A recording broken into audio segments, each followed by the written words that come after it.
喺事業上，佢對藝術嘅充滿熱愛，參與過無數脫穎優質電影嘅作品，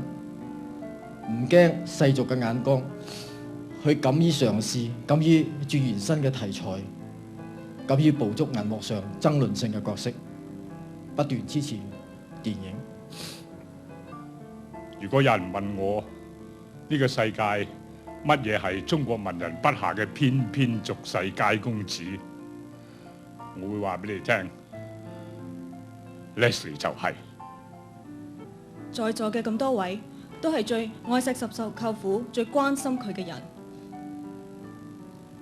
所以我想趁呢個機會一次過講清楚點解我哋今日會坐咗喺呢度嘅。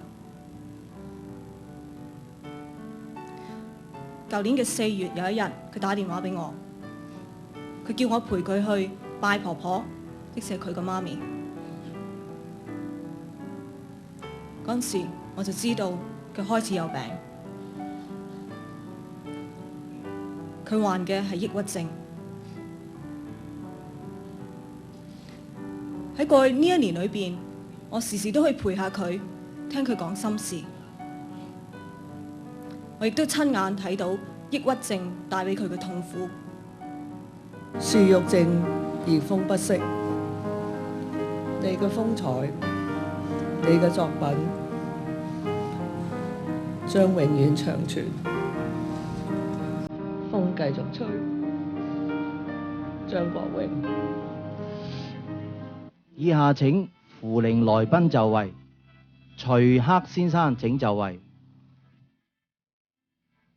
張學友先生就位，關錦鵬先生就位，劉培基先生就位，梁家輝先生就位，林夕先生就位，劉順豪先生就位，羅健基先生就位。各位親友，張國榮先生出殯儀式現在開始，請家屬、來賓按次序送靈柩出禮堂。禮成請扶靈者開步，引發